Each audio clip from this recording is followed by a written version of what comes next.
Fee तिर्न सकिन्छ कि सकिँदैन, अरूले जे भने पनि काम चाहिँ गर्नुपर्छ साथीहरू। अलिकति झुकिन्छ मान्छेहरू, अलिकति हात्तिन्छ, तर नचाहिने कुराहरू यस्तरी बाहिरतिर राखेको हुन्छ। तर यो खै हो कि होइन, मलाई चाहिएको बच्चा पनि छैन। के काम सिकेर अझ राम्रो होला भन्दै हुनुहुन्छ भनेपछि हेलो साथीहरू, welcome back to my new video. आज चाहिँ 17 मे भयो। कति भयो भनेपछि आज स्याटरडे अनि म चाहिँ अब काममा जाँदैछु। भर्खर खानासाना खाएर 12:30 भयो। 2 बजीदेखि काम हो मेरो। म चाहिँ आज यहाँ हिँडेर मेरो आफ्नो ठाउँबाट म पहिला उलुस जान्थेँ, त्यहाँबाट मलाई टाढा पर्ने भयो। यता नजिक रहेछ, मैले रुटहरू पनि थाहा भइसक्यो। अब त्यही हो गाइज, नयाँ कुराहरू त्यस्तो केही पनि छैन भन्नलाई।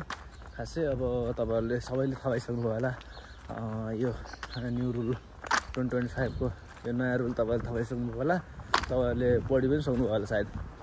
5 वर्षको 10 वर्ष बढाइदिएर रहेछ।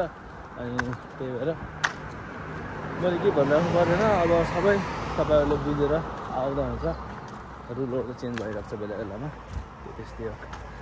चेन्ज भयो, यो फिक्स भएको छैन अझै पनि, तर यो चेन्ज हुन्छ होला। यताबाट पनि रहेछ गार्डन। यता अस्ति म यहाँ पार्क गएको थिएँ, एकदम ठुलो छ यहाँ घुम्नलाई, यताउति गर्नलाई। 12:30 पनि भइसक्यो साथीहरू। आज एकदम राम्रो वेदर छ, तपाईँहरू देख्न सक्नुहुन्छ। हेर्नु कस्तो दामी वेदर छ आज। अनि अब मलाई यहाँदेखि उसरी म्यापमा कति 15 मिनट देखाउँछ, तर म चाहिँ 10 देखि 12 मिनटमा पुग्छु त्यहाँ। अब भन्नको लागि त त्यस्तो खासै केही पनि छैन साथीहरू। अब तपाईँहरू यदि कन्फ्युज हुनुहुन्छ आएर अनि फी तिर्न सकिन्छ कि सकिँदैन भनेर, त्यो चाहिँ अब साथीहरू के हुन्छ भनेपछि अब त्यो मेन भनेको आफूमा भर पर्छ। कतिको आफूले दुःख गर्न सक्छ, आफूले कतिको दुःख गर्न सक्छ भनेर। अनि अरूले जे भने पनि काम चाहिँ गर्नैपर्छ साथीहरू। हप्तामा 7 दिन नै काम गर्नुपर्छ, तब मात्रै उठ्छ, नत्र उठ्दैन। त्यही हो कुरा, त्यही हो। अब त्यो म जोड्न चाहँदैन, त्यो के हो कस्तो जोग हो के जोग हो त्यो तपाईँहरूले आफै बुझ्नुपर्छ। अब यहाँ आएपछि तपाईँहरूले सबै कुराहरू बुझिहाल्नुहुन्छ। अलिकति झुकिन्छ मान्छेहरू, अलिकति आत्तिन्छ, तर आत्तिने होइन, बिस्तारै बिस्तारै सिक्दै जाने हो। गल्ती गर्दै सिक्दै जाने हो। अब गल्ती कम गर्दै जाने, तर सिक्दै जाने, त्यस्तै हो। अब आजको बवाल छ थाक्यो। अब हाम्रो पनि ब्रेक भइसक्यो, समर ब्रेक। अब समर ब्रेकमा अब घुम्ने प्लान भन्दा पनि कामकै प्लानहरू छ। अब कति गर्ने भनेर रेस्ट त्यस्तै हो साथीहरू। यहाँ आयो भने अब रेस्ट 1 दिन पनि हुँदैन, काम त अब 7 दिन गर्नुपर्छ, तब मात्रै हुन्छ। यहाँ एउटा सानो स्कुल रहेछ। अब यता के हुन्छ भनेपछि सबै दुःख छ मात्रै भन्छ।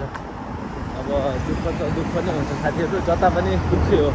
यहाँ पनि, क्यानाडा पनि, अस्ट्रेलिया पनि, सबै ठाउँमा दुःखै हुन्छ। तर भर चाहिँ अब आफूले कतिको गर्छ र भन्ने त्यसमा भर पर्छ।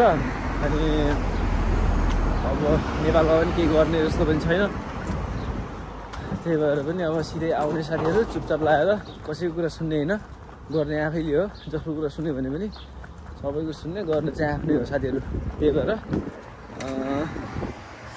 नचाहिने कुराहरू यस्तरी बाहिरतिर राखेको हुन्छ। तर यो खै हो कि होइन, मलाई चाहिएको छैन। मेरो बच्चा पनि छैन, बच्चा भएको लगाउनुहुन्थ्यो, लगाउनु के। तर यहाँको नियम कस्तो रहेछ भने बच्चा भयो भने बच्चा हुनुभन्दा अगाडि नै सबै कुराहरू राख्नुपर्ने रहेछ रेडी। जस्ट लाइक बिस्ताराहरू, बच्चाहरूको ट्रोलीहरू, सबै कुराहरू हुन्छ नि बच्चाहरूको, त्यस्तै बबल गाडीहरू छ यार। अनि अब यस्तो गाडी त कति देखिन्छ अब नभनौँ। त्यो चाहिँ अब तपाईँहरूले चाहिँ अब के काम सिकेर अझ राम्रो होला भन्दै हुनुहुन्छ भनेपछि अब साथीहरू अब के भन्नु तपाईँहरूले, बारिस्टामा सिकेको है। अब मैले बारिस्टाको जब पाएको छैन।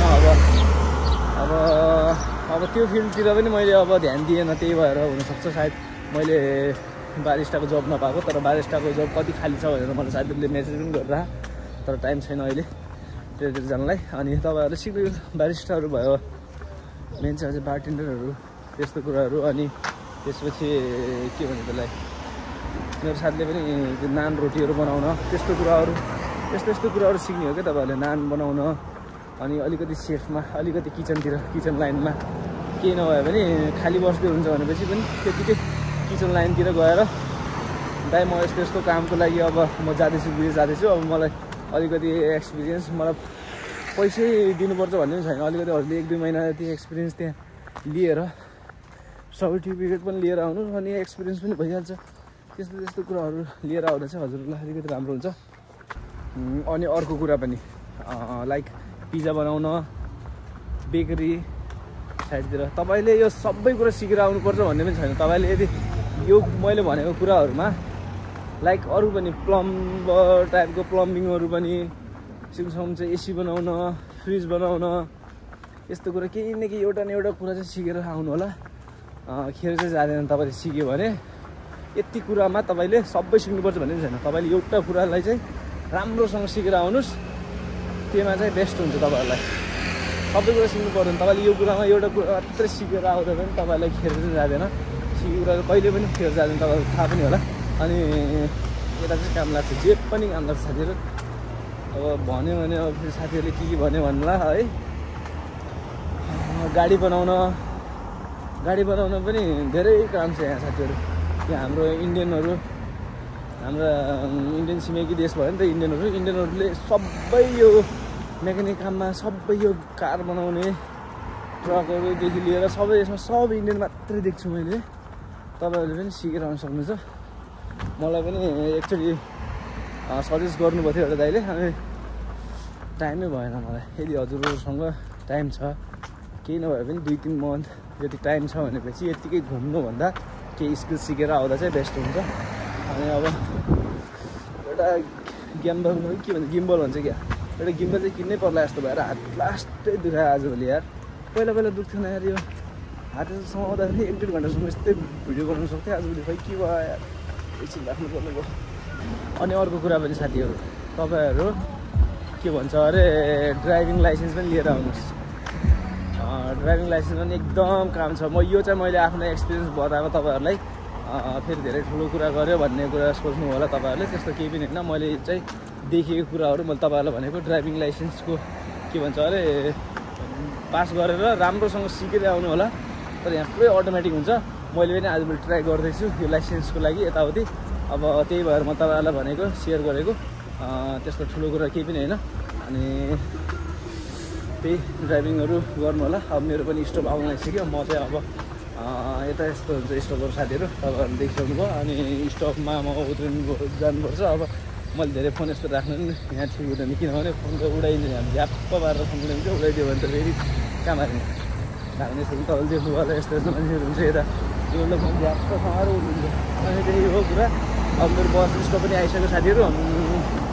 आजको म धेरै लामो भिडियो पनि बनाउँदैन, मलाई यत्तिकै दिमागमा के बनाऊ भनेर मात्रै मैले सेयर गरेको तपाईँहरूलाई।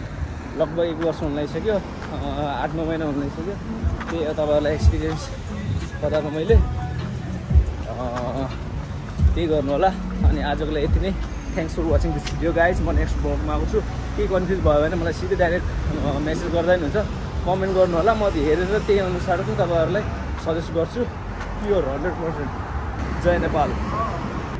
ल साथीहरू, बसै छुट्यो यार भिडियो बनाउँदा यार, के गर्ने अब। अर्को बसको वेटिङमा बस्नुपर्छ साथीहरू, तनाव भयो यार। ल जय नेपाल।